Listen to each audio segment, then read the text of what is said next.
Welcome back to my channel. मैं हूं आपका होस्ट प्रशांत और आप देख रहे हैं ट्रैवल विद जायका। आज हम आए हैं गोकुल और आप ये देख रहे हैं रमन रेती के बाहर का सीन, जहां पर ये हिरणों का पालन होता है और इसी के ठीक सामने रमन रेती आश्रम है। तो आपको लिए चलते हैं आज गोकुल में। रमन रेती का ये मेन गेट है आश्रम का।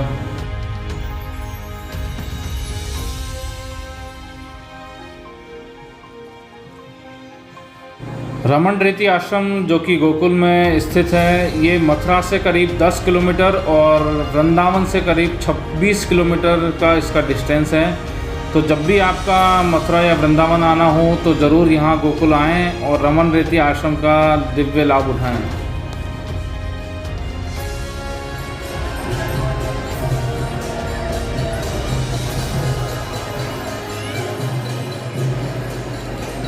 ब्रज भूमि का कण कण श्री कृष्ण में समाया हुआ है और श्री कृष्ण ब्रज में समाये हुए हैं। ब्रज की भूमि श्री कृष्ण की लीलाओं और उनके चरण से पवित्र और शुद्ध है। यहाँ पर हर जगह आपको चमत्कार ही चमत्कार मिलेंगे। ब्रजभूमि के गोकुल के रमन रेती मंदिर के में चारों तरफ रेत ही रेत है और आप ये अंदर का सीन देख रहे हैं रमन रेती के मंदिर का।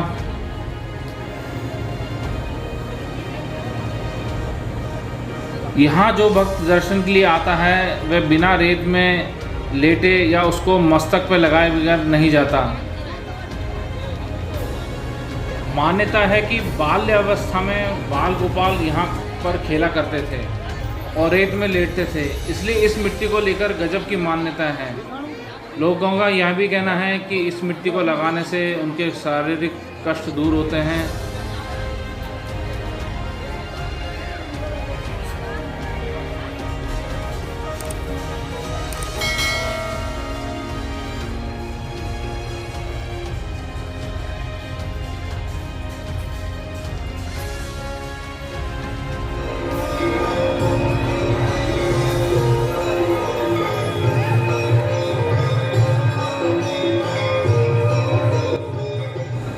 आइए अब आपको ले चलते हैं मंदिर में आरती के लिए। और यहाँ पर आरती में शामिल होता है हाथी, जो कि यहाँ पर भगवान की पूजा अर्चना करता है। और आप ये देख रहे हैं हाथी घंटी बजाते हुए। तो ये बड़ा अद्भुत दृश्य है इस रमन रेती मंदिर के आश्रम का अंदर का, कि यहाँ हाथी के द्वारा पूजा अर्चना की जाती है।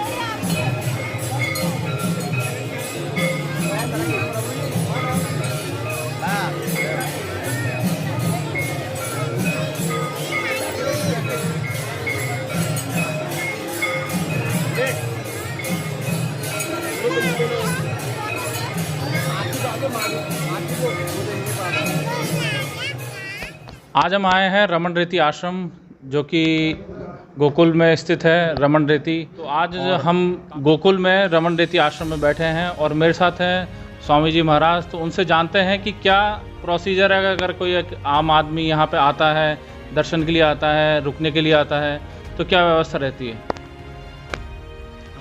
जय श्री कृष्णा। कृष्णाय वासुदेवाय हरे परमात्मने प्रणत क्लेश नाशाय गोविंदाय नमो नमः।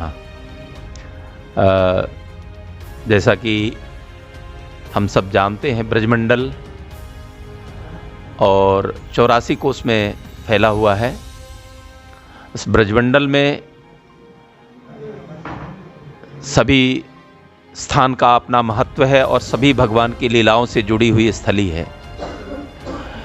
ये रमन रेती, जिसको हम उदासीन कारफनी आश्रम कहते हैं, गर्ग संहिता के अनुसार यहाँ भगवान ग्वाल बालों के साथ क्रीड़ा, गाय चराने के दौरान यहाँ क्रीड़ा करते और ग्वाल बालों के साथ ब्रज में छाक कहते हैं, घर से सभी ग्वालों के घर से भोजन ला करके यहाँ भगवान प्रसाद पाते थे। तो वो मंदिर और मंदिर के पीछे की स्थली है जहाँ भगवान ग्वाल बालों के साथ रमण करते थे। कालांतर में यहाँ संतों की तपस्थली रही। विगत 200 वर्षों से यहाँ जब कुछ भी नहीं था, जंगल था, तो संत यहाँ एकांत में भजन मनन और चिंतन करते थे। अब ये स्थली एक विख्यात इस रूप में हो गई है कि यहाँ लोग यहाँ के प्रसाद, छाछ प्रसाद और ठाकुर जी के दर्शनों के लिए देश के कोने कोने से लोग यहाँ आते हैं। राजस्थान, गुजरात, महाराष्ट्र, बंगाल, बिहार, सब जगह से यहाँ लोग पधारते हैं और दर्शन करते हैं। आश्रम में 200 कुटिया पर्ण कुटीर बनी हुई हैं। भोजन करने की ये स्थली है, वो वहाँ एक साथ 1000 आदमी बैठ कर के भोजन करते हैं। और भोजनालय के द्वार पर ही लिखा है, अपना ही प्रारब्ध भोगने जीव जगत में आता है, अन्न के दाने दाने पर अपना नाम लिखा कर लाता है। हम उनके कृतज्ञ बड़े, वे हम पे दया दिखाते हैं, अपना प्रारब्ध आप लाकर आश्रम पर खाते हैं। यानी जो भी यहाँ प्रसाद पाते हैं वो अपना ही प्रारब्ध लेके आते हैं, यानी अपनी टिफ़िन हमारे डाइनिंग टेबल पे खोलते हैं या हमारे डाइनिंग हॉल में अपनी टिफ़िन खोलते हैं। इस तरह का भाव है। तो यहाँ 2000 गोवंश गौ माताओं की प्राचीन समय से ही यहाँ सेवा होती आ रही है। कृष्ण काल के टाइम से। हाँ, श्री गुरु कार्ष्णिक गौ मंदिर के नाम से वो विख्यात है। गौ माताओं की एक सेवा का जो संकल्प है, गौ मंदिर में हम लोग जूता पहन के नहीं जाते हैं, गौ माताओं को भगवान की तरह पूजा करते हैं। शास्त्रों में कहा गया है कि जहाँ गौ माता के चरण पड़ते हैं वह जगह भजन के योग्य, यज्ञ के योग्य और वह पवित्र भूमि होती है। तो यज्ञशाला गौ मंदिर यहाँ पर है और गौ माताओं की सेवा यहाँ होती है। तो स्वामी जी महाराज, कितना पुराना ये आश्रम है? मतलब इसकी स्थापना कौन से महाराज? देखो, ये स्थली तो पौराणिक है। पौराणिक मैंने बताया आपको कि गर्ग संहिता के हिसाब से ये रमण रेती जो गोकुल के पास में, ये स्थली को चिन्हित किया था वल्लभाचार्य जी ने। उन्होंने पहचान करी थी। यमुना जी, गोवर्धन जी, गिरिराज जी, सभी स्थलों को पुनर्जागृत किया आचार्य वल्लभाचार्य जी ने। तो ये स्थली तो पौराणिक है, पौराणिक स्थली है। यहाँ के लोगों के जो दार्शनिक लोग आते हैं, दर्शनार्थी आते हैं, उस हिसाब से ये पौराणिक स्थली है। लेकिन अब यहाँ सेवा प्रकल्प बहुत चलते हैं, जैसे गो सेवा है, अन्न क्षेत्र की सेवा है, लस्सी छाछ की सेवा है, मंदिर है, वेद विद्यालय है, संस्कृत विद्यालय है, कार्षणी उद्यम के नाम से जो हमारे यहाँ ग्रामीण बालकों के लिए स्किल डेवलपमेंट का कार्यक्रम है कि बच्चों को हम कुछ कंप्यूटर की शिक्षा, लड़कियों को फैशन डिजाइनिंग, सिलाई कढ़ाई बुनाई की शिक्षा वो आश्रम में प्रदान की जाती है। जो भी तीर्थयात्री आते हैं यहाँ, उनको रहने के लिए धर्मशालाएं हैं, पर्ण कुटीर हैं, कुछ टीन शेड हैं, तो सभी को यहाँ स्थान मिल जाता है। तो उसमें कोई चार्जेस लगते हैं? जैसे कोई बाहर से कोई आना चाहे रमण रेती आश्रम में? देखो, रमण रेती आजकल क्या है कि लोग अब समूह के समूह निकल रहे हैं, तो इतनी बड़ी व्यवस्था तो हमारे पास नहीं है। जो हमारे पास साधारण व्यवस्था है, हॉल हैं, टीन शेड है, भोजन सबको देते हैं, स्नान करने के लिए और स्नानागार इत्यादि सब कुछ सबके लिए सुलभ है, निःशुल्क है। अच्छा, निःशुल्क है। हाँ, अब एकोमोडेशन में लोग एसी कमरा ढूंढेंगे तो उनको एसी कमरे तो बाहर लेने पड़ेंगे। आश्रम में तो पर्ण कुटीर ही है ना, आश्रम में पर्ण कुटीर के अलावा कुछ नहीं है। तो पर्ण कुटीर है संतों का, तो संतों का पर्ण कुटीर में केवल संत ही रह सकते हैं, उसमें तो कोई बाथरूम अटैच तो है नहीं। तो इसलिए भोजन प्रसाद सबको यहाँ पर निःशुल्क मिलता है, किसी प्रकार का कोई शुल्क नहीं है। साधारण व्यवस्था में अगर रुकना चाहता है, हॉल में रुकना चाहता है, टीन शेड में रुकना चाहता है, तो उसको सब कुछ सेवाएं निःशुल्क मिलती हैं। तो यहाँ पर जो एक जीवंत रखा गया है भारतीय संस्कृति को, जीवंत ही नहीं बल्कि मुखर भी है। अपने सारे पर्व यहाँ मनाए जाते हैं महाराज श्री की सन्निधि में। परम पूज्य महाराज श्री जो हमारे पीछे विराजमान है, वो विश्व के विख्यात संत हैं, पूरे भारत के संत इनको अपना आदर्श मानते हैं।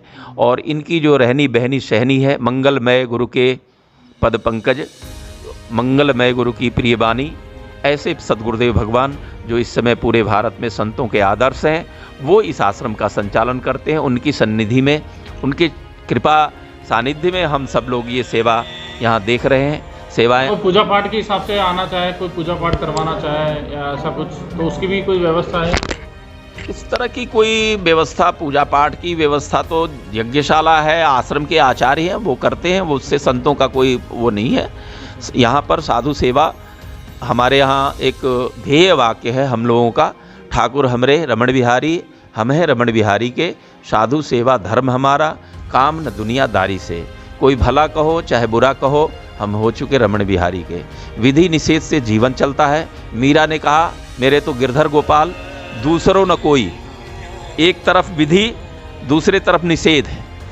विधि मेरे तो गिरधर गोपाल, निषेध दूसरों न कोई। हमारी विधि है ठाकुर हमरे रमण बिहारी, हम है रमण बिहारी की, ये विधि है। और निषेध है काम न दुनियादारी से।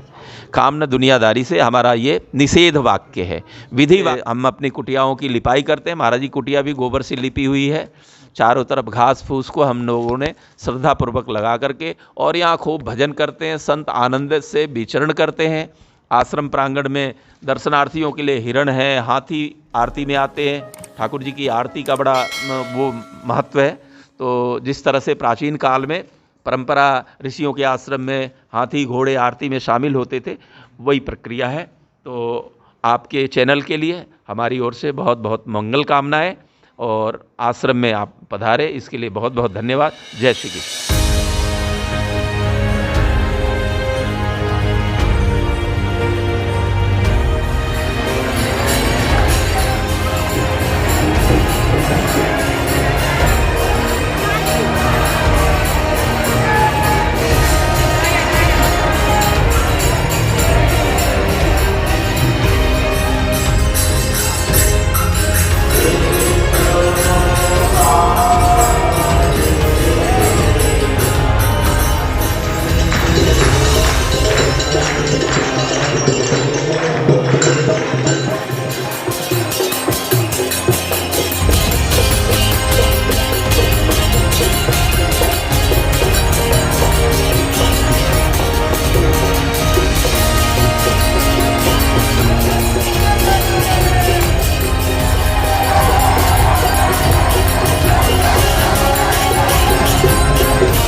और रमन रीति आश्रम में शाम के समय गुरु शरणानंद जी महाराज के दर्शन होते हैं। तो यहाँ काफ़ी सारे भक्त लोग दर्शन के लिए आते हैं और प्रसाद भी लेते हैं।